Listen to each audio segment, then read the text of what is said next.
Na década de 1990, a cultura pop mudou para sempre. As televisões foram tomadas pelos mutantes, uma nova raça dotada de poderes extraordinários. Apelidado de Filhos do Átomo, esse grupo de heróis salvou o mundo um episódio por vez até o fim da série. Mas agora está de volta. Para resgatar essa época gloriosa, chegou a hora de afiar as garras, ligar a sala de perigo e reencontrar os X-Men.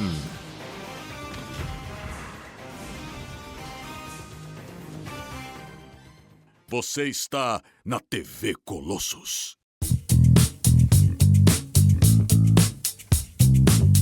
Sejam muito bem-vindos à TV Colossus, o seu podcast semanal sobre X-Men. E hoje a gente tá aqui para comentar o final da segunda temporada de X-Men 97, né? Esse episódio aí que dividiu opiniões. Eu sou o Gabriel Ávila e assim como o Noturno eu tenho fé. Eu tenho fé que a próxima temporada vai ser melhor. Aqui é o Lucas Fantini e a expectativa é a inimiga do entretenimento. Eu sou Nico Garofalo e eu finalmente entendo os fãs doidinhos do Stranger Things que estavam falando de episódio secreto. Eu sou o Thiago Lins e eu defendi com unhas e dentes essa temporada até o episódio de hoje. Acho que já dá pra sentir um pouco o clima, né, desse episódio, mas a gente vai chegar lá, calma aí. Primeiro vamos fazer bonitinho, né, repassar o episódio, como a gente fez nos últimos episódios. E a gente já começa com uma surpresinha, né, porque logo na abertura eles fizeram uma gracinha novamente, colocando aquela cena final onde os X-Men vão se bater com os vilões. No lugar dos inimigos dos X-Men, a gente tem a X-Factor, porque esse episódio gira muito nesse confronto final aí entre X-Men e X-Factor, que tá ali unida com a X-Force ainda, pra piorar. O episódio começa com o Cable fazendo um discurso sobre como a mulher que o criou, né, que no caso é a mãe Ascani, disse que o destino dele é matar o Apocalipse, que no momento atual tá escondido dentro do Gambit, e piora a situação quando a gente para pra pensar que ele pode assumir o controle definitivo do Remy a qualquer momento, e justamente por isso ele une forças à X-Force em um ataque pra matar o nosso querido Kajun. Em paralelo, o time formado por Vampira, Fera e Noturno parte em uma missão pra impedir essa morte do Gambit, né, só que aí pra isso eles vão pra nave, que é aquela nave lá do Apocalipse e depois do Cable, que foi mostrado nos episódios anteriores. E aí o nosso queridíssimo Dr. Hank McCoy, né, o Fera, ele religa a nave, e é mó engraçadinho que eles têm um momento meio ali, troca de gentilezas, meio, ai, que bom te ver. E em troca por trazer ela de volta à vida, o Fera pede pra que ela conte como é que eles podem fazer pra destruir o Apocalipse. E a nave tenta falar que, ó, esse cara aí foi criado por celestiais. Eu acho que se vocês matarem ele, pode ofender poderes além da compreensão, que não é uma parada muito legal de se ouvir, mas eles vão em frente pra tentar salvar o Gambit. E como que eles fazem isso? A Vampira entra no Santuário Celestial e eu achei mó legal saber que isso tem um nome, porque até então, até no roteiro, se eu não me engano, do episódio em que ela apareceu pela primeira vez, eu coloquei a cabeçona com a boca aberta. A gente viu lá no episódio 3 ou 4, acho que é no 4, né? Quando o Apocalipse entra nessa bocona aberta e vira o Apocalipse. Eu gosto muito dessa bocona, assim, a referência que eu tenho é meio criança Disney. Vocês lembram um pouco daquela caverna que o Aladdin acha a lâmpada? Fora, criança Disney! Fora, criança Fora, criança Disney! Fora, criança Disney! Fora, Disney Channel! Estamos comentando Marvel, tecnicamente todo mundo aqui é criança Disney. Nessa época não era. Leite com pera! Fora, leite com pera! Mas me lembra um pouco aquela caverna, né? Que eles encontram a lâmpada, que também tem aquela coisa de aqui você vai encontrar tesouros além da compreensão, muito além da sua imaginação, sabe? A nave fala basicamente isso aí mesmo, tipo, ó, vocês estão entrando aí em territórios, não sei o que e tal, tipo, tá, mano, deixa eu ir logo, sabe? Eu lembrei da sala de treinamento do Goku e do Vegeta, lá que é fora do tempo e do espaço, sabe? Lá no Pode crer. Palácio do Kami-sama. A parte de dentro é bem isso mesmo, né? Então. O brancão, a imensidão branca ali. É, legal pra caramba. Pra mim, os problemas do episódio começam aí, que é uma vibe, né? Eles chegam assim pra nave, né? Pô, ajuda a gente a derrotar o Apocalipse, a nave fala, vai falar com o gerente. Essa é a bocona e a Vampira entra naquele negócio lá. Enfim, eu vou falando mais. Não, concordo totalmente. É meio que uma prévia do que vai ser a resolução do episódio, que é o grande Deus Ex Machina literal, basicamente, ali. A bocona que surge, tipo, meio como é que se diz? Parque de diversão, né? Meio que a entrada de uma atração, assim, brilhando. Nossa, pode crer. Não é? Tipo, Casa dos Horrores, né? É muito esquisito, porque, tipo, a nave é meio retrozona, meio antiga, assim, meio brutalista. Aí tem essa coisa meio, sei lá, Staten Island, sabe? Americana, brega, assim. O terror do Play Center. É isso. Solid work. E aí, da bocona do apocalipse, a gente corta pra sede da X-Corp, que tá com os nossos queridíssimos X-Men ali, entrando em sinal de alerta, porque X-Factor começou a se aproximar de uma forma bem ameaçadora, e pelo comunicador, nossa desqueridíssima Val Cooper fala pro Xavier que ela e a galera da X-Factor estão lá pra salvar os X-Men de si mesmos, e que eles têm obrigação de atacar lá, porque eles estão abrigando uma arma de destruição em massa. E eu gosto que o Xavier fica meio... Não, cara, mas ele tem nome, tá? Essa arma de destruição em massa chama Remy Lebot, tá? Pode crer. Ele ficou mal ofendidinho. E eu gosto disso porque é meio... Uma coisa que tem muito nos quadrinhos, né? Os caras meio que demonizando os mutantes porque todos eles seriam armas de destruição em massa potencial e tal. Então é meio que um discurso que eles já ouviram várias vezes, e essa afirmação, né, essa resposta do Xavier é muito tipo, cara, ele não é uma arma, ele é uma pessoa, tá ligado? Não, e a gente já comentou aqui ao longo da temporada que a Val Cooper não tem o melhor radar, né? Ela não tem o melhor discernimento pra dizer o que é uma arma e o que não é, né? Porque eles colocaram lá a coleira pra tirar os poderes do Glob, que é literalmente uma bolha, uma geleia rosa com esqueleto, do Bico, que é literalmente um moleque pássaro esquisito, feio. Pra ela, todo mutante é um potencial Magneto, sendo que metade deles é só um bando esquisito, sabe? E ela, nessa grande hipocrisia dela, tenta meter, você falando isso não parece o Xavier em quem eu acreditava no sonho de coexistência pacífica entre mutantes e humanos. Isso tudo tinha que ser maior que uma vida. E aí o Xavier dá uma resposta, assim... Eu achei lindo, que é... Então, você nunca entendeu o que eu tava pregando, né? Isso. E pra encerrar o bate-boca, o Xavier meio que bota a rolona coletiva dos X-Men na mesa e fala, nós não vamos entregar o Gambit sem uma batalha. Vocês querem vir... Vem pra porrada. Foi a única vez que eu respeitei Xavier em toda a história das animações. Eu acho legal que nesse diálogozinho a gente tem meio que o tema do episódio ali, que pro lado da Val Cooper, da X-Force e tal, é muito aquele dilema do bonde, sabe? Que tem na filosofia, que tipo, um bonde tá desgovernado e aí você tem que escolher, ou você vai pro lado que mata uma pessoa, ou você vai pro lado que vai matar 10 pessoas. Só que aí essa uma pessoa é tipo o Dalai Lama, enquanto essas 10 pessoas são 10 condenados. Aí você tem todo esse dilema moral. Porque a Val Cooper puxa isso e o Cable puxa isso depois. E ao mesmo tempo você tem o professor Xavier falando, não, mas não interessa que é uma pessoa só, é uma pessoa que é muito importante pra mim, eu vou lutar por ela até o final, que é o que a vampira faz, que é o que todo mundo faz, assim. Então, tematicamente, eu acho essa parte do episódio maneira, assim. É a grande questão de, tipo, é uma pessoa só, mas não deixa de ser uma pessoa, sabe? É tipo, não existe uma diferença pra eles entre uma vida que potencialmente pode se livrar desse mal que é o Apocalipse e o próprio Apocalipse, sabe? Como a gente vê nos quadrinhos, o Apocalipse vira um dos líderes de Krakoa, sabe? Então sempre existe um potencial de redenção ali na cabeça do Xavier, que beleza, a gente não viu o Apocalipse ter essa divisão, que nem a gente falou alguns episódios atrás sobre o quadrinho do Remy, falando que acredita, né, na mudança do Apocalipse e tal. Então existe essa crença ali entre o Xavier e os alunos dele, que mesmo que não tenha sido mostrada de verdade na série o potencial do Apocalipse em si, eu acho que essa crença tá desde o começo de X-Men 97, como a gente viu com o Magneto, por exemplo. O Remy é um ladrão? Sim, mas e daí? O Remy é um cara que era casado, não contou pra ninguém, tava dando em cima da mulher que não pode relar em ninguém? Sim, mas e daí? É um cara que finge que é um francês, mas é só um cara da região de New Orleans? Sim, mas e daí? Vamos arriscar toda a nossa diplomacia com os Estados Unidos para defendê-lo, disse Charles Xavier.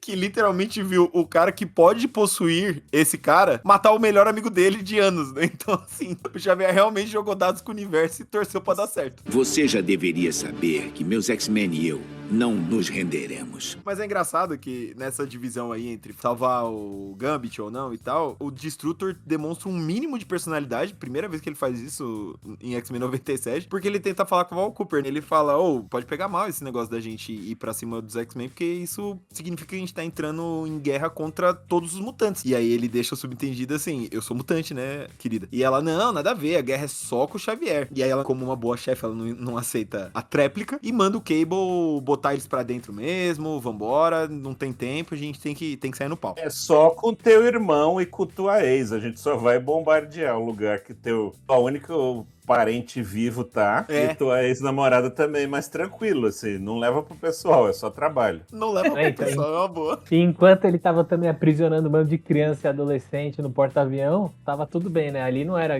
guerra contra todos os mutantes, né? Agora, enfim. Quando tava fazendo lá um gulag só pra mutantinhos, tava de boa. Filha da puta. Olha, nem todo Summers, mas sempre um Summers. Olha aí, ó. Mas tudo bem, esse eu não vou defender não, já tá bom. É engraçado a competição da família Summers, dessa geração da família Summers, né? Não vou botar o Nathan nesse meio, mas a competição de falta de carisma e decisão, né? Os caras estão sempre tipo, eu acho isso, mas se você falar que eu tô errado, tudo bem, eu vou na tua. Não tem problema, não. Então, o Nathan e a Hope é a galera mais nova aí que aprendeu os erros do passado e fizeram direito. Carregando a linhagem Summers nas costas. Exato. E aí, ao mesmo tempo, né, falando em Summers, a Jean, ela sente a presença do Cable, né, e aí é o momento em que eles percebem que a X-Force tá junto ali com o X-Factor nesse ataque, e aí a gente tem um dos momentos badass do Wolverine, onde ele fala, tipo, legal, 2 coelhos com uma caixa d'água só.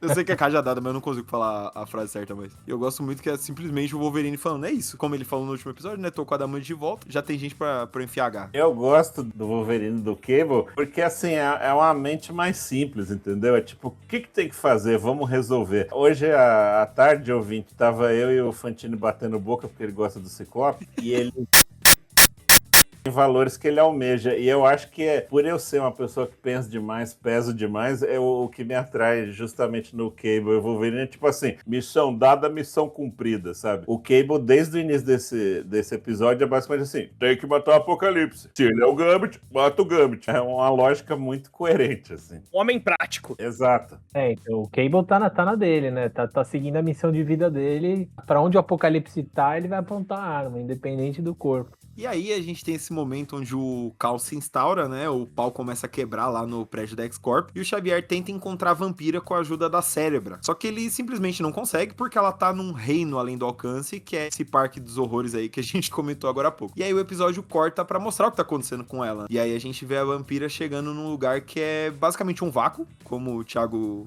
tinha comparado ali com a sala de treinamento do Dragon Ball, em que tem simplesmente ela e um Celestial, que se chama Ezon, e eu não vou dizer que eu sabia nem nada, porque pra mim Celestial é meio que tudo igual, eu só anotei o nome dele porque tá nos créditos da dublagem, assim, eu achei muito engraçado. Você foi melhor que eu falei, nossa, eu nem sabia que falaram o nome, olha o Gabriel, agora que eu entendi, tá no crédito. Não. Inclusive, fun fact, tem um dos créditos, eu sempre olho os créditos só pra pescar nome de dublador, em um dos créditos eles escreveram Apocalipse errado, não sei se já corrigiram, mas tava Apolacipse, sabe?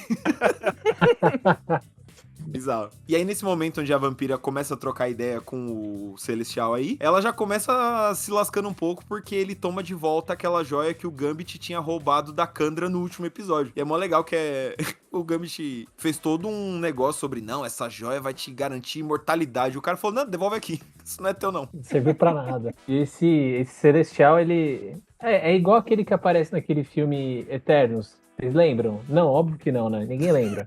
Mas teve isso daí. Fala de filme que existe, Fantini.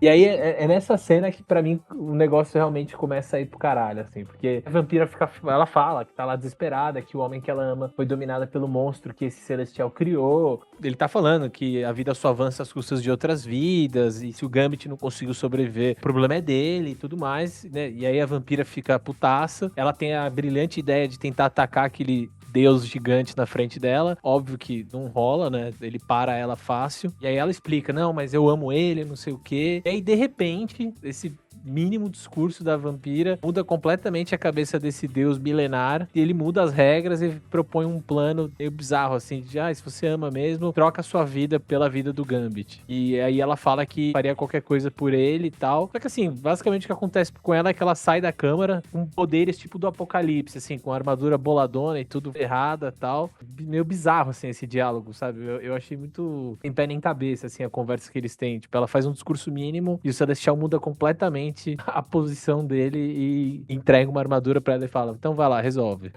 Me incomodou muito também. Primeiro que eu achei ela muito imatura de sair querendo dar porrada no Celestial. Segundo que, assim, faria tudo pelo Gambit. Calma, mano, vocês mal se beijaram, sabe? Segura aí, sabe? Respira. E caralho, que armadura feia, que coisa brega, né? Tipo, a crise do Celestial é estética também. Ela sai com a douradinha, com as asinhas na testa, coisa feia pra caramba. Ali foi o começo do fim mesmo. Eu anotei ali que esse novo traje dela me pareceu muito... as coisas que o Jack Kirby fez nos Novos Deuses, sabe? Aquela parte ali de Apocalipse, Senhor Milagre e tal. Que, assim, não tem nada a ver com X-Men, não tem nada a ver com a vampira, sabe? Não... tem até uma tiarinha, parece meio Mulher Maravilha, sei lá. E, sabe, nada a ver. Pra quê? Ela saiu parecendo mais uma Valkyria de Asgard do que uma X-Men, assim, velho. Pode crer. Boa comparação. Mas aí, depois que a vampira ganhou esse power-up, ela se encontra com o Noturno e com o Fera. Eles têm aquele momento felizinhos, né? Onde que ela voltou, deu tudo certo. Noturno ganhou um abraço e um agradecimento, né? Ela fala, pô, obrigado por ter mantido a fé nesse tempo todo. E aí eles se separam. Ela sai voando, porque ela tá super poderosa, provavelmente super rápido. E o Noturno e o Fera ficam pra trás. E o Noturno fica com uma pulga atrás da orelha pontuda dele, porque a nave tinha falado que ninguém entra naquele santuário sem pagar um preço. Então ele fica meio, o que será que aconteceu? Que é um negócio que a gente vai discutir no final do episódio. E é aquele abraço também que é meio aquela mensagem do seu amigo chegando 2 horas da manhã que só diz te amo. Que aí você fala, porra, tem alguma coisa errada aí nesse momento. Eu preciso ver que merda que tá dando, sabe? Tadinho, pior que ela é tão carinhosa com ele. Eu sei, só que não é da vampira virar e falar de fé, sabe? Sim. Porque... ela é uma pessoa que acredita na porrada. Depois da morte do Gambit na primeira temporada, ela foi atacar um complexo militar e saiu na porrada com o Capitão América, sabe? Tipo, foda-se. Não, 2 minutos antes ela tava tentando socar a cara de um deus, né? Então... Exato. Então ela falar obrigada por manter a fé é muito uma despedida, sabe? E o Noturno não é burro. Mas, com a saída da vampira, a gente volta a X-Corp, que tá rolando uma batalha épica com a Tempestade e o Ford ali do lado de fora, tentando parar os mechas sentinelas, que são esses sentinelas pilotados por humanos, e pra não matar os pilotos, a líder digna dos X-Men destrói esses Gundam antimutantes aí com um tufão e dá a chance pros milico ejetarem ali e ativarem os paraquedas sem ser fritados com trovoadas. Já no lado de dentro, a gente tem 2 invasões separadas ali. A primeira acontece com o Homem Múltiplo, a Lupino, o Fortão e a Siren, que vão direto ali pra cela do Gambit, e eles dão de frente com o Bishop e a Polaris. E a segunda invasão é o Cable, que chega quebrando tudo do telhado e de repente dá de cara com o Scott e a Jean, que estão ali, né? Aquele papo pai e mãe, tentando convencer a criança de 50 anos dele de que é possível acabar com o apocalipse sem sacrificar o Gambit, tentando usar todo o rolê da família deles no futuro como exemplo. Mas, como a gente já falou, o Cable é o pragmatismo em pessoa, então ele fala que matar o Gambit é trocar uma vida por bilhões e aponta o trabucão pros pais, e a resposta do papai carinhoso Ciclope é só dar uma rajadada óptica na cara do filho. Mas aí a gente não pode condenar o Ciclope, né? Na moral, você vê um trabucão daquele apontado pra sua cara, você vai fazer o quê? Dá pra não contestar, mas apoiar o Ciclope também já é exagero, né? Não vamos entrar nesse balaio, não. Exato. Eu queria falar já de pais e filhos, aí citaram Siren, filha de Banshee, a nossa querida Teresa, que do nada, sem contexto, tá nessa equipe. Não apareceu em nenhum momento da série. Aí... Eles literalmente meteram, a gente precisa de mais um mutante ruivo pra deixar as coisas um pouco mais confusas. É isso, é total isso. E assim, primeiro, que tipo, a primeira equipe que ela faz parte é X-Force, assim. Tipo, tudo bem, a gente já estabeleceu que eles não são fiéis aos quadrinhos, e não é nem isso que a gente tá exigindo, mas pelo menos podia ter uma introdução dela anteriormente, né? Apareceu milhões de mutantes nessa temporada. Aí do nada ela tá lá com o uniforme e gritando loucamente, assim. E aí, só pra não perder o costume, né? Ela faz parte do X-Factor, mas X-Factor Investigations, quando já depois do Dinastia M, quando eles são um grupo de detetives, sabe? É outra pegada. Ela nunca fez parte dessa formação de caçador de mutantes, sabe? Sim. Eu tava pensando nisso exatamente essa semana, porque teve um vídeo que eles lançaram no comecinho da temporada que mostrava rapidinho os personagens, né? Eles chamavam até de roll call, que é tipo chamada, digamos assim. E vai mostrando aí, tipo, Ciclope, Cable, não sei o que, não sei o que. E tinha a Siren, que não tinha aparecido até agora. Fiquei pensando até, pô, será que cortaram um episódio dela e tal? Mas não, é isso aí. Tacaram ela no final, não deram o menor contexto, é só uma ruiva que grita. Eu sou sempre a favor da inserção de qualquer membro da família de Sean Cassidy. Então, pra mim, tá tudo bem. Não, eu também gosto dela, inclusive, mas porra, né? Sim. Vamos fazer direitinho? Pô, podia fazer o mínimo, né? A única vez que citam o nome dela é na hora que ela grita na cara da Polaris, e a Polaris fala, Siren! Só que assim, se você não sabe, parece só que é uma onomatopeia, sabe assim? Que a Polaris só tá gritando qualquer coisa porque toma uma porrada, tipo, sabe? Siren! Sei lá, pô. Pra mim foi muito tipo, ela só deu esse berro porque eles literalmente nunca mostraram a Siren na série e as pessoas precisavam identificar pra saber quem procurar no Google, tá ligado? Qual que é o poder dela? Mas, ô Fantini, fala sobre esse seu recém-adquirido amor pelos Cassidy. Dá o contexto aí pro ouvinte. Porque eu tô nessa jornada, né, de ler com calma, mas ler toda a fase do Claremont. A fase do Claremont começa na 93, eu tô já na 140, 138, acho. E o Sean Cassidy, ele é um dos integrantes, né, dos X-Men depois da segunda Gênesis. E, putz, ele é um personagem muito legal, todo escocês, todo galã e tal. O poder dele é legal pra caramba. E, putz, ele é muito bem escrito pelo Claremont, assim, eu gostei muito dele. Então por isso que eu achei legal ver a filha dele. Ainda que de surpresa, né? Obrigada, Elfo, por ter mantido a fé. Sempre. E aí, corta para um outro lado da batalha, né? Onde a gente vê que a Psylocke e o Arcanjo vão tentar pegar o Wolverine, né? 2 contra 1. Mas aí eles rapidamente percebem que chegaram descalços em um lugar que o Urubu usa coturno. Caralho. Do nada. Eles chegaram despreparados na cidade dos pés juntos.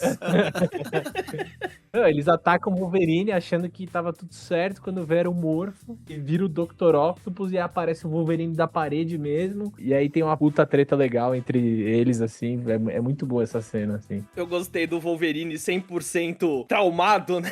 A hora que a Psylocke mete a faca psíquica na cabeça dele. Minha filha, pior que tá, isso aqui não fica, tá ligado? Sim. Total. Eu tenho 150 anos, 2 guerras mundiais, não sei quantos genocídios no currículo, 30 anos de lavagem cerebral. Vários implantes de memória falsa, nenhum amor verdadeiro. Exato. E ainda tenho que aguentar o Ciclope.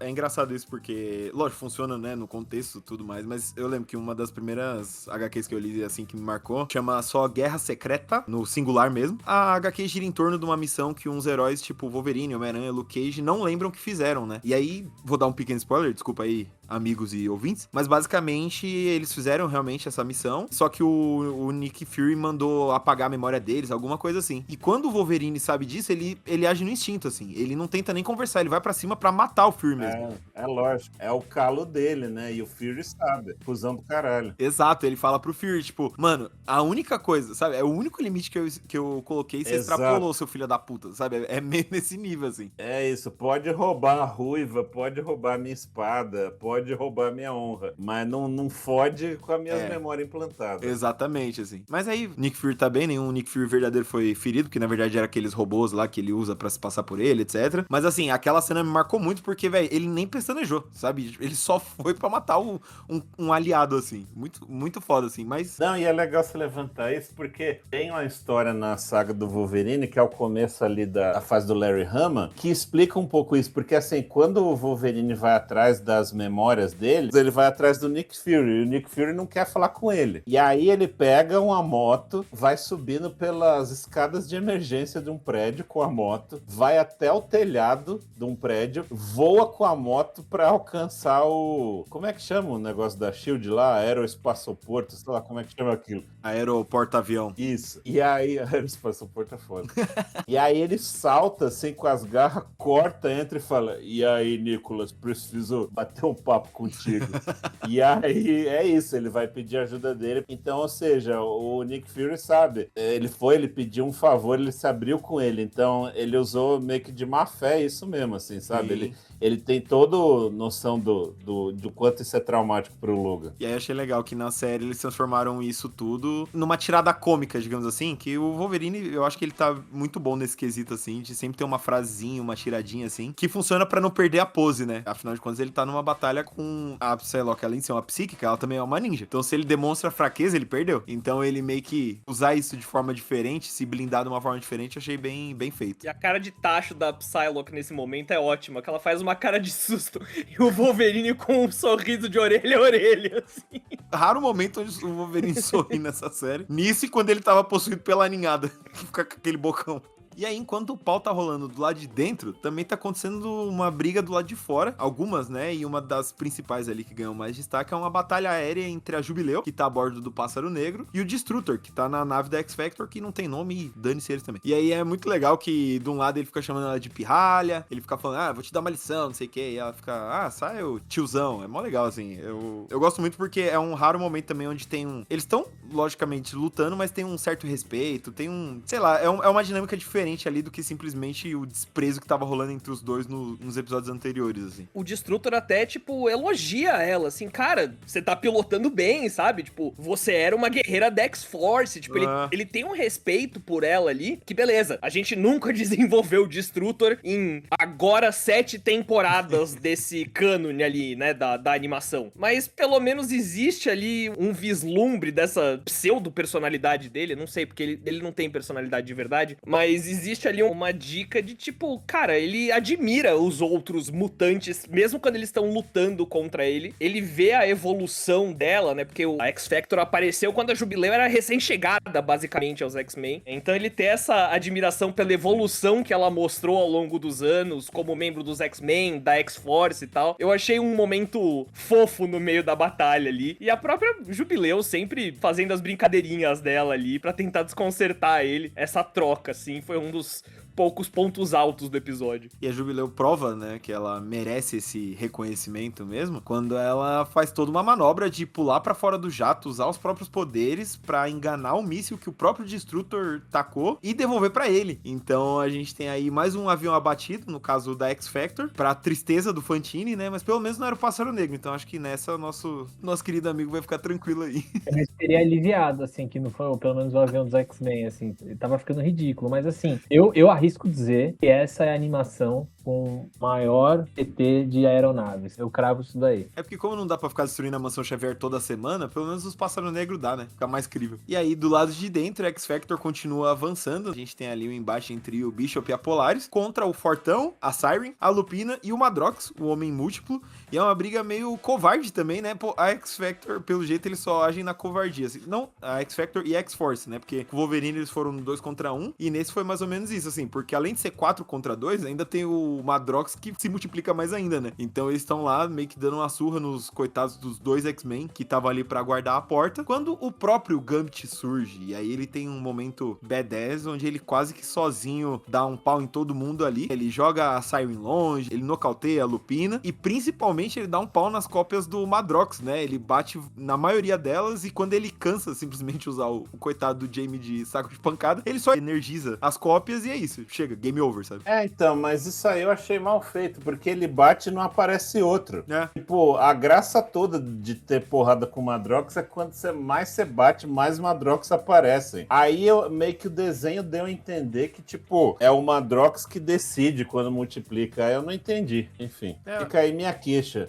Eu, como grande fã do X-Factor de Peter David e de Madrox em específico. E do outro lado do prédio, né, a gente tem aí também o Cable lutando contra o Ciclope e a Jean, numa cena que eu achei bem maneira ali, onde ele tá refletindo as rajadas do Scott com o braço, né, que é metálico, e aí ele usa a telecinese pra tirar o visor do Ciclope. Nessa daí eu acho que eles usaram bem os poderes dos envolvidos, e aí ele aproveita que ele tá na vantagem, dá aquela estourada de poder, chacoalha o prédio inteiro, e aí acaba com as batalhas de uma vez, todo mundo meio que se reúne ali nesse momento vai ao racho, que ele aproveita pra concluir a sua missão, né? Porque ele chega no Gambit e, sem pensar duas vezes, simplesmente mete uma bala no meio da testa do nosso querido Remy ali, que é um negócio tão chocante, mas tão chocante que até a Val Cooper fica meio, eita porra. E é uma referência ao Fantomex dando o balaço na cabeça do jovem Apocalipse em Uncanny X-Force. E... Ela não dá nem bom dia, só chega e plau! Solid work. E você vê como aquilo que o Thiago tava falando dele ter uma mentalidade simples ali, ele tava ali pra cumprir a missão. Não significa que ele gosta da missão que ele tá cumprindo, porque eu senti no Cable meio pô, eu cumpri a missão, por que eu não tô feliz? Sabe? Ele fica meio... Ele até fecha o olho a hora que ele vai atirar ali, né? Tipo, ele dá uma lamentada. E essa fechada de olho, pra mim, tem duas coisas muito paradoxais ali. Porque uma, ele tá lamentando o tiro que ele tá dando, sabendo que ele tá matando um homem bom, né? Pra evitar uma possível volta do apocalipse. Mas, ao mesmo tempo, eu preciso exaltar que desde a primeira temporada da TV Colossus, o Thiago tá falando do quanto o Cable é foda. E pra mim esse tiro representou isso, porque ele de olho fechado literalmente acertou o meio da testa do Gambit. Ele não tem muito carisma, ele não tem muito papo, mas o bicho é bom. Cable, status da missão. Agora. Acabou. Só que aí, antes mesmo da gente dar falta do nosso queridíssimo Kajun, o Apocalipse renasce no corpo dele, agora sim, com um design meio Gambit, meio Apocalipse, e agora a gente vai ter um momento de debate aqui na mesa, que eu gostei desse visual, eu achei maneiro. Não, você tá errado, Gabriel. Pô, eu gostei, mano. Não, esse visual é alguém pegou uma imagem do Gambit, uma imagem do Apocalipse, jogou no chat Chupetex e falou, como seria se esses dois tivessem um filho? E foi isso, cara, tipo, não tem a menor criatividade, eu acho até que o Gambit paleta escura tava muito mais criativo do que isso, e olha que ele só tava com uma paleta escura. Nossa, eu achei uma coisa realmente fanart de quinta prateleira, assim. Caralho. Eu concordo.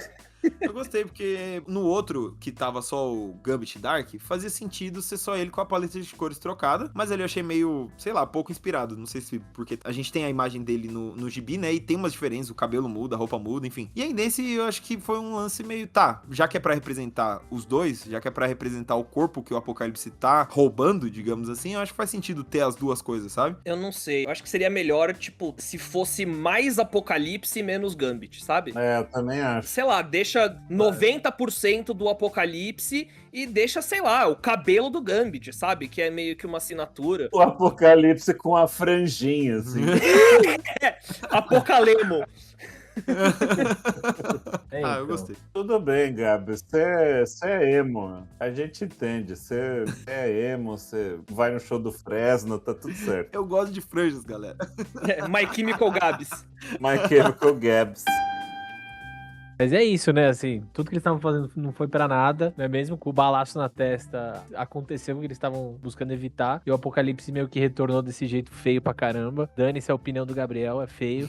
Aí o Cable de novo, né? Primeiro reflexo dele, ele já vai e tenta atirar de novo. Aí não acontece nada. O Ciclope tenta conversar com o Remy interior, né? Mas também não funciona. E aí, uma rajada dessa foice, o Apocalipse Gambit nocauteia e domina todo mundo, menos o Xavier. E aí é bizarro, assim, né? Porque esse Apocalipse, ele é aquele do futuro, bem futuro, muitos mil anos na frente, mas ele ainda tá rancoroso com o Xavier muitos mil anos pra trás, né? Por todo aquele rolê que eles tiveram, né? Naqueles episódios do Egito. E aí ele vai falando que você é professora, mas você vai aprender a lição, porque você se importa com os outros, e aquela história de sobrevivência dos mais fortes e tudo mais. Mas aí o Xavier também não arreda o pé, diz que não, e que a chave da sobrevivência, né, da vida, tá naqueles que a gente se importa. Porque ele fala de uma forma meio vazia, porque ele não tinha nenhum plano ali em mente, nem nada que ele poderia fazer. Então, a não ser que ele, magicamente, sentiu a vampira chegando, sabe assim? Mas não é, nem fudendo, ele só blefou e deu muita sorte que ela chegou voando nessa hora. E aí a vampira chega, né, com sua nova roupa, seus poderes aumentados, e a gente tem essa luta final. Eu coloquei como luta no roteiro, mas não dá nem pra chamar de luta, né? Porque ela chega direto, já encosta a mão na cara do Apocalipse, tira ele do Gambit, aprisiona ele numa joia, e aí ela pega essa joia e entrega pro Cable, que ela fala, ó, você dedicou a vida inteira pra fazer isso aqui, ó, que eu fiz em 30 segundos, então toma essa merda. E aí eles se reencontram, né, a Vampira e o Gambit ali, eles dão um beijo, e ela volta ao normal, abandona esse visual Valkyria, Mulher Maravilha esquisito, e ela acha que é o adeus deles, né, porque ela tinha prometido dar a própria vida no lugar da do Gambit. Só que aí nada acontece, ela fica sem entender nada, até que o Fera chega sozinho pra dar a notícia de que o Noturno, na verdade, se sacrificou por ela. E aí o episódio me perdeu. Aí... Eu adoro que aí o episódio te perdeu. A gente tá... Eu, o Fanta e o Thiago estamos reclamando há meia hora de gravação. É porque eu tava em negação, eu pensei, não, eles vão tirar um coelho da cartola, mano, eles não vão deixar a bola cair agora, sabe? Você não tava em negação, Gabriel, você tem fé, você é um homem de fé. É isso, eu sou um homem de fé. Nós somos 3 cínicos. Mas o que me doeu é que, assim, cara, eu não gosto de coisa formulaica. Eu já vou começar aqui levemente a discussão, a gente ainda tem que finalizar aqui e a gente vai fazer um apanhadinho da temporada. Mas eu quero dizer o seguinte, eles vão sempre matar um pra ver se volta na próxima? Porra, pra quê, sabe? E pra que matar o Noturno, cara? Não dá pra matar o Noturno, sabe? Mata outro, velho. Noturno não, sabe? Nossa, eu fiquei muito chateado, cara.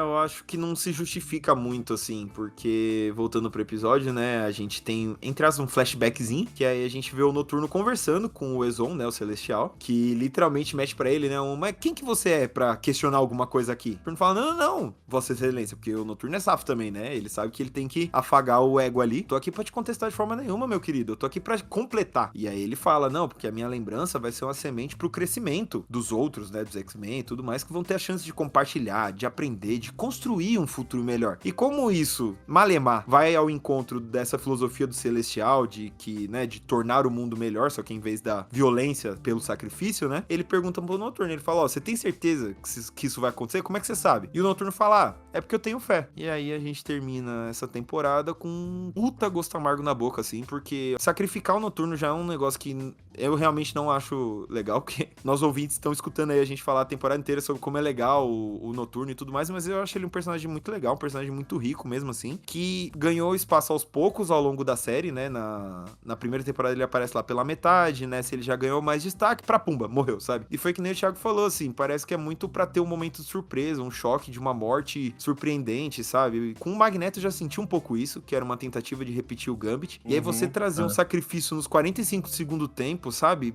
Nossa, mano. E do jeito que foi, assim...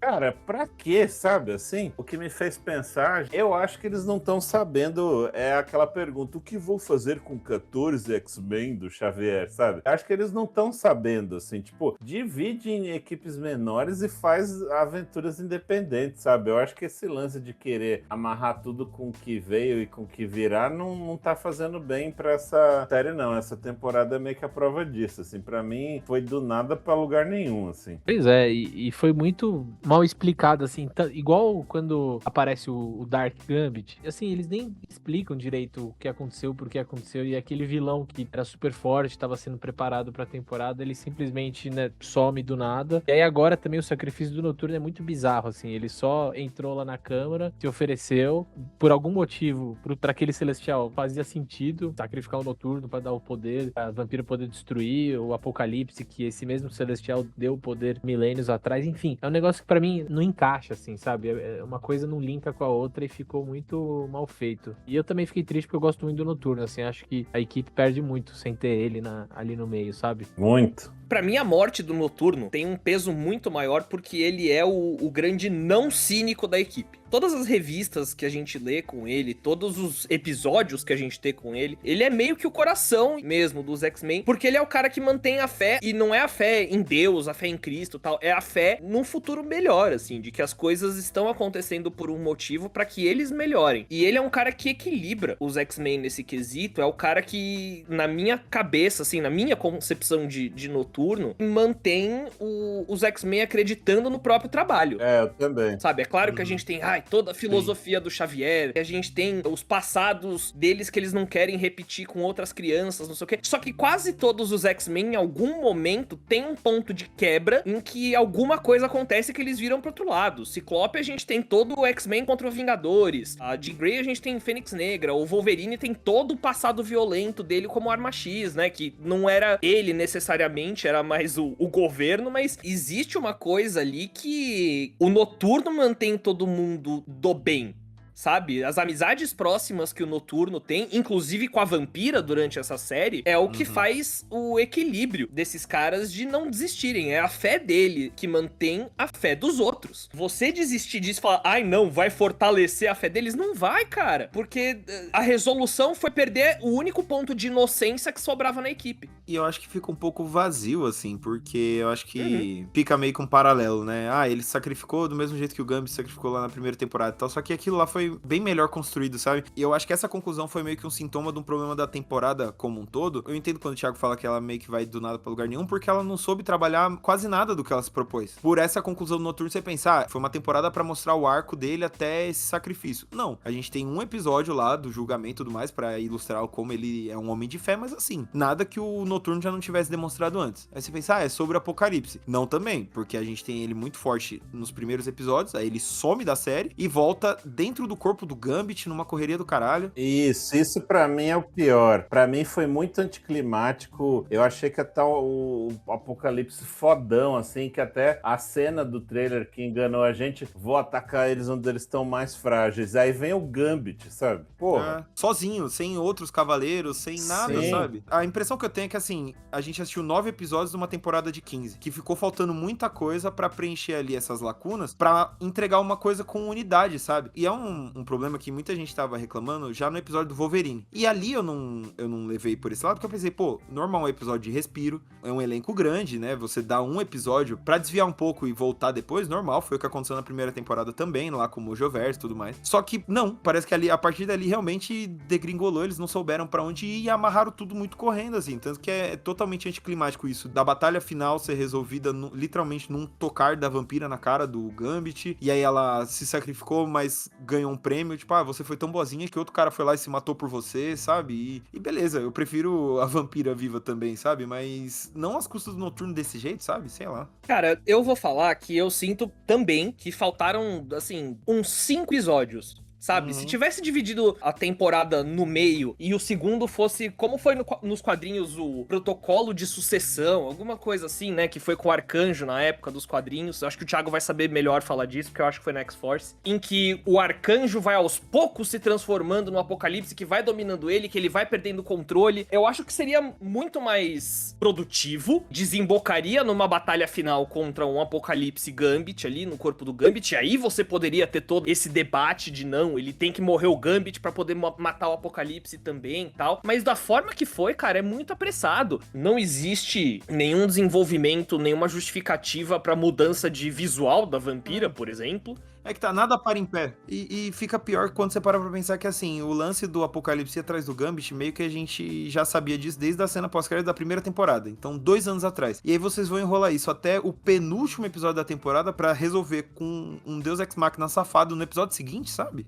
E assim, pegando carona no que o Nico falou, eu acho que seria até mais interessante, tudo bem, aí teria que ver como trazer o Gambit, mas o Gambit realmente poderia vir como um dos cavaleiros, e seria muito mais interessante o Apocalipse tomando conta do Arcanjo mesmo, e aí a gente podia ir pra Uncanny X-Force de verdade, assim, sabe? Ter algo realmente em jogo ali. Eu acho que o que eles quiseram é meio que assim, viram muito que a galera comprou o casal, né? Gambit e Vampira, só que passou, a galera esqueceu, eles apostaram nisso e a temporada inteira foi meio em cima disso. O amor, eu faria tudo por ele, mas assim, pra mim não me convenceu não. Infelizmente, eu gostei, eu me diverti, todos aqui eu meio que elogiei, até o do Wolverine que todo mundo tava odiando, a gente gostou aqui, a gente até se divertiu, mas eu acho que não, o final não entregou. Inclusive, até o Fantini tava falando, vamos se preparar, porque deve ser uns 40 minutos, 1 hora e tal, e não, é tipo meia hora o final, não tem nem cara nem pompa de final, sabe? Não. E com uma retrospectiva de 5 minutos, praticamente. Verdade. Eles pegaram uma retrospectiva do final da primeira temporada até agora. Tipo, cara, todos os episódios têm retrospectiva, a gente sabe, tá ligado? Faz uma retrospectiva do que aconteceu aconteceu no último e ponto. Não precisa ficar essa punhetagem toda do que vocês fizeram pra depois resolver tudo em 5 minutos. Esse episódio não teve história. Foi uma grande batalha. Pra mim, esse episódio nada mais foi do que jogar a caixa de boneco na mesa e falar, beleza, os pares que caíram junto aí, nós vamos botar pra porrada e foda-se, entendeu? Não precisa escrever nada. E como eu falei, foi um Deus Ex Machina literal, porque você tinha um Deus dentro da máquina que resolveu a porra toda. E é engraçado em retrospectiva se você voltar e pegar várias coisas que ficaram pelo caminho, assim. Por exemplo, a própria Polaris. Ah, beleza, ela aceitou o lado, sou filha do Magneto, não sei o que ela fez com isso? Ah, nada, virou coadjuvante de volta. O próprio Wolverine termina aquele negócio todo dramático dele falando pro Morpho, não, eu sou um animal com garras, não sei o que. O Morpho fala, nossa, que triste. E acabou aí, sabe? Se você for ver, meio que a série falando, é isso mesmo, o Wolverine é um animal com garras, galera. Sabe, porra. E o Adamantium nem serve pra grande coisa depois da volta, né? Não tem um grande momento, olha, só porque ele tá 100%, justificou, né, ele trapacear, trair o amigo e tal. Não, é só tipo... E é engraçado você ver a diferença, porque na primeira temporada, o episódio final, digamos assim, é dividido em 3 partes. E nessa não, parece que pegaram metades de episódios, costuraram numa temporada e falaram, entrega aí. E isso é triste, né? Porque X-Men 97 pra mim tava sendo um negócio meio assim, eu vou indicar de olhos fechados pra qualquer um, mesmo quem não gosta de super-herói, porque, mano, não tem como errar, tal, não sei o quê. E aí eles erraram, sabe? Sim. Pra mim, eu vou falar do pessoal, não estragou a temporada pra mim, assim, o último episódio. Eu acho que foi uma temporada irregular, mas não foi ruim. Mesmo o episódio que a galera tava reclamando do Wolverine, porque é filler, não sei o quê, eu pessoalmente sinto muita falta de filler, porque é o que a gente tava falando no episódio passado, sabe? De gostar de ver as interações entre eles, aquela coisa de família, assim. Eu sinto muita falta disso em X-Men em específico. Sim. Você precisa de fillers quando você tem 14 personagens principais, entendeu? Não tem problema nenhum. Eu adoro essas missões individuais, side quest deles, sabe? Também não... Inclusive o do Mojo lá, que da primeira que eu acho mais fraquinho, ainda assim, nada contra, acho legal também. Sim, e foi um episódio que fez a Jubileu ter a confiança que ela mostra no fim dessa temporada, por exemplo, sabe? Então, assim, não estraga a temporada pra mim, mas deixa muito gosto amargo e me baixa muito a expectativa pra terceira temporada, porque além da gente terminar desse jeito apressado, desconexo, a gente não tem o Paul DeMaio, que foi o cara que teve as boas ideias, que conseguiu ressuscitar essa franquia específica dos X-Men. E a morte do Noturno traz uma complicação muito particular pra ressurreição, sabe? Eles vão fazer o quê? Eles vão trazer Krakoa sem ter apresentado os 5, né, que ajudam na ressurreição? Ou eles vão pegar todo aquele bolo de ele ser proibido no céu porque ele é filho de um demônio, mas também não pode ir pro inferno porque ele é bom demais? Ou eles vão só deixar o Noturno morrer? Não sei, cara. Me dá uma preocupação muito grande pros próximos episódios. A questão da Siren também, tipo, que outros personagens eles vão botar só pelo fanservice. É o que a gente viu em todos os filmes da Fox, né? É uma coisa que a gente não queria. Tipo, o personagem que é só um poder, né? Ele não tem dimensionalidade, ele não tem personalidade, ele não tem nada. Ele é só um poder. Eu concordo 100% com o Nico, eu vinha gostando, inclusive. Hoje eu mandei no nosso grupo e falei, achei anticlimático. E aí depois a gente conversando e pensando mais, assim, vi que me desagradou mais. Mas gostei ainda da temporada. A primeira coisa que eu pensei foi isso que o Nico falou também, o Paul DeMaio. E isso é perigoso, porque a gente acaba idealizando que que saudade do que a gente não viveu, né? Como dizem por aí. Porque é o que a gente fica, porra, se o Edgar Wright tivesse feito Homem-Formiga, imagina, e às vezes nem seria tão genial assim, mas eu acho que a Disney lidou muito mal, ela lida muito mal, né, com as particularidades de seus funcionários. Se o caso foi realmente só o cara ter um OnlyFans, conversasse, fizesse ele fechar, já que o negócio deles é de família e tal, que desse um salário suficiente para ele ganhar bem e continuar ali. E como a gente não sabe de nada, a gente é peixe pequeno, ou para citar a Helena no filme do Homem-Aranha, a gente é small potato, a gente que é fã e gosta muito desses personagens, a gente vai ficar, não, mas se o Bo tivesse, seria diferente. Porque realmente o que eles entregaram pra gente na primeira foi algo novo, foi, sabe, um frescor que a gente não via há muito tempo nas adaptações que a Marvel fazia, seja animação ou cinema mesmo. Sim, tanto que o crédito da primeira foi tão grande que eu pensei nisso, porque na primeira também me incomodou um pouco como algumas coisas eram apressadas, como eles davam muitos saltos, né? Só que aí quando as coisas começaram a tomar forma, forma, ou seja, quando o Genosha vai pro saco, tem todo o mistério de quem é o Bastion, e aí essas coisas são desenvolvidas com calma. Aí eu pensei, não, beleza. Quando a segunda temporada começou a meio que fazer a mesma coisa, tropeçar em si mesmo, pensei, não, lá pro final eles vão amarrar tudo de um jeito satisfatório. E não, sabe? Eu acho que esse que é o que deixa o amargo, porque eu também me diverti muito, assim, ao longo da temporada, mesmo com os probleminhas que a gente foi apontando ao longo dos episódios, pra mim tava meio tipo, podia ser melhor? Podia, mas tava legal. Aí esse último foi o que realmente deu uma azedada, sabe? Um pouquinho. Não desgostei, mas baixou um pouco a nota. Sim. É isso. Também me diverti com a temporada, mas esse final realmente fica um gosto amargo, assim, de poderia ter sido bem melhor, assim, e realmente não souberam escrever bem e amarrar tudo. Cada dia, uma nova bênção para compartilhar com os outros, aprender com os outros e construir um futuro melhor. Mas, meus amigos, como eu disse na minha apresentação, eu sou um homem de fé de que as coisas vão melhorar na próxima temporada, e a gente já teve um pequeno vislumbre do que vai rolar na próxima temporada, né, porque essa também teve uma cena pós-créditos no finalzinho ali, que começa com a Val Cooper lendo relatórios sobre a, abre aspas, ameaça mutante, que inclui a Mística, que é descrita como altamente perigosa e tal, enquanto isso, no fundo, a gente escuta ali que o Graydon Creed, aquele antimutante lá, o meio-irmão do Noturno e da Vampira, foi eleito presidente dos Estados Unidos. Só que aí as coisas, né, dão aquele twist, já que essa série é tão apegada em reviravoltas pra surpreender a gente, né? Porque a gente descobre que, na verdade, aquela ali não era a Val Cooper, era a Mística, que tava disfarçada de Val Cooper, porque a verdadeira entra lá no escritório e toma logo um tirão da Mística, que promete que vai tocar o terror pelo país e deixa esse gancho aí pra próxima temporada de que teremos Mística, teremos Irmandade dos Mutantes do Mal, tacando fogo no país que acabou de eleger o Graydon Creed, um notório antimutante. Pra mim foi o grande acerto desse último episódio, foi matar a Val Cooper, porque eu não aguentava mais. Cara, achei que você ia falar trazer a Mística, né? Eu não aguentava mais a Val Cooper, cara. Porque se tem uma coisa que me irrita, e assim, me irrita profundamente num nível de, seja com personagem de ficção, seja na vida real, é a hipocrisia. E a Val Cooper era a grande hipócrita de todas essas duas temporadas aí, que é o que a gente tá falando há não sei quantos episódios, que ela tá sempre no rolê errado, se aliando com quem não deve, e falando, não, é pelos mutantes. Não é, cara. Sabe? Vai pra puta que te pariu com essa merda aí, com essa sua sinalização de virtude, velho. Tomar no cu. Pra mim vai ser muito mais gostoso ver a Val Cooper na terceira temporada, sabendo que na verdade eu tô vendo a Mística, sabe? Puxei, né, a Irmandade, porque passaram uma ceninha da próxima temporada na San Diego Comic Con, que mostra o Pyro, o Blob, o Avalanche e o Grosso, se eu não me engano, a própria Mística tocando terror em Nova York e tal. Então, espero que tratem melhor, né, a Mística e a Irmandade do que trataram o Apocalipse, porque realmente deixou a desejar, sabe? Agora eu vou pra essa próxima temporada com um pezinho atrás, que nem o Nico tava falando. O que eu não queria, porque eu adoro a Mística, sabe? Eu queria muito ficar 100% empolgado, tipo, caralho, agora vai, sabe?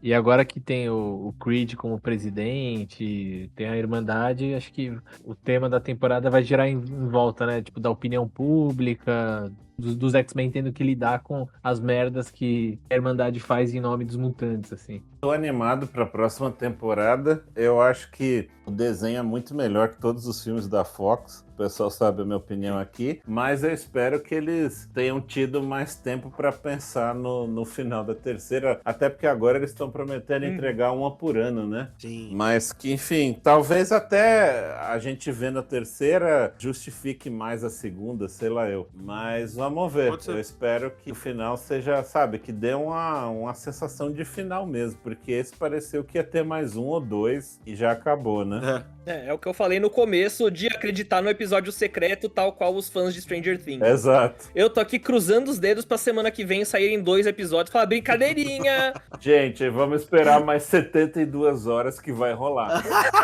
Mística decidida a atacar os Estados Unidos? Concordo. Estamos encerrando aqui essa cobertura, né, da segunda temporada de X-Men 97, mas vocês não precisarão esperar um ano inteiro, né, da última vez foram 2, porque eles demoraram 2 anos entre a primeira e a segunda, não vão ter que esperar um ano inteiro pra ouvir a gente de novo, a gente pretende continuar, e pra isso a gente precisa muito de vocês, aqui na sua plataforma de podcast, seja no YouTube, seja no Spotify, onde for, a gente deixou uma enquetezinha pra saber de vocês o que vocês querem da Colosso, agora que a gente não tem mais X-Men 97 toda semana pra comentar, né, então vota aí na nossa enquete se vocês querem podem trocar ideia com a gente sobre gibi, sobre filmes, sobre séries, sobre outras coisas, né? E se for o caso, sinalizem quais seriam essas outras coisas pra gente pensar aí nos próximos episódios, porque a Colossus não para. A gente volta ano que vem pra X-Men 97, terceira temporada, mas a gente também vai fazer outras coisas no meio e a gente conta muito com vocês. Só pra galera ter uma ideia, o grupo da TV Colossus tá toda, a gente tá on fire aqui, um sugerindo especial um pro outro. A gente já tem um monte de coisinha planejada ali, a gente tá se acertando. Obviamente não vai ser uma coisa semanal, temos um tempinho pra descansar a cabeça, pra botar em dia as coisas com que a gente quer falar, fazer com o cuidado pra gente não só chegar aqui e falar, nossa, muito legal, hein? E tchau. Eu acho que o que é justo eu adiantar aqui, especialmente pra quem acompanha as nossas redes sociais, é que nós somos convidados a assistir o novo filme do Homem-Aranha, Um Novo Dia. Queremos fazer um conteúdo sobre isso. Estamos dando tempo pra que todos possam assistir e a gente possa falar com spoilers sem medo aqui. Já vamos preparando, a gente tem conteúdo planejado, conteúdos que a gente gosta de fazer e que a gente espera que vocês gostem de ouvir. Então fiquem ligados, respondam as nossas enquetes. Quando vocês forem responder outro, quando a gente deixa o que vocês querem ver, por favor, deixa sugestões. A gente quer saber que tipo de outro você quer que a gente fale e nós vamos fazer, cara. A gente tá aqui, a gente se divertiu muito gravando. Vamos pra cima. E eu queria também agradecer todo mundo que participou, que ouviu, que comentou. Dessa vez, né, como a gente estava fazendo sobre algo atual, a resposta foi muito maior. Eu fiquei bem feliz, porque a gente é consumidor disso há décadas, né, e é legal poder fazer algo nosso, independente, e ver que ressoa com alguém, assim. Eu fiquei feliz de verdade, assim. Cada comentário eu comemorava, assim, porque é isso, chega um momento que não basta só a gente consumir, né, é legal a gente poder falar com os amigos e compartilhar com os outros a nossa paixão, e queria saber do pessoal se é do interesse deles que a gente fale também de outras coisas da Marvel, né? A gente estava até comentando aqui, falar um pouco sobre coisas do quarteto e também mais adiante ampliar mesmo, falar de alguns mangás que a gente gosta, falar da DC, sabe? Daqui a pouco vai ter o relançamento de Akira, talvez seja uma oportunidade, algo que nós quatro gostamos aqui da gente ir. Então manifestem aí, pessoal, pra gente saber como gastar o nosso tempo aqui e preparar algo legal para vocês. Mas obrigado mesmo, assim, me fez bem, assim, a gente que trabalha todo dia e tá cansado e tal, é bacana dar uma vazão ao lado criativo e ter gente para ouvir, assim. Então, obrigado mesmo vocês que estão juntos. Pra mim foi bem legal a experiência de entrar no podcast, fiquei muito lisonjeado pelo convite aí dos meus amigos de participar desse projeto que eu já adorava. Foi muito legal ó, ver a galera acompanhando, curtindo, comentando nos episódios. Tem sido super legal gravar e falar sobre essa série que a gente gosta bastante. E como o pessoal falou, assim, acho que a ideia é seguir falando sobre essas coisas que a gente gosta bastante, participando com o pessoal e curtindo em galera, né? Que é o que torna tudo muito mais legal, assim. Mas obrigado por todo mundo que ouviu nessa temporada e a gente segue. Agradecer de coração todo mundo que conheceu a gente na primeira temporada e voltou. A gente leu vários comentários comemorando, né, o nosso retorno aqui e tudo mais. Agradecer também todo mundo que chegou nessa segunda temporada, como o Thiago falou, acho que falar de um assunto que tá no momento ajudou muita gente a chegar na gente. E a ideia é não parar de novo. Fiquei muito feliz de estar aqui semanalmente, a gente ter esse compromisso de falar de algo que a gente gosta e tudo mais. Foi super gostoso, então tá super legal e vai ficar ainda melhor daqui pra frente. Simbora então? Bora! Partiu! Tchau, gente! Beijo!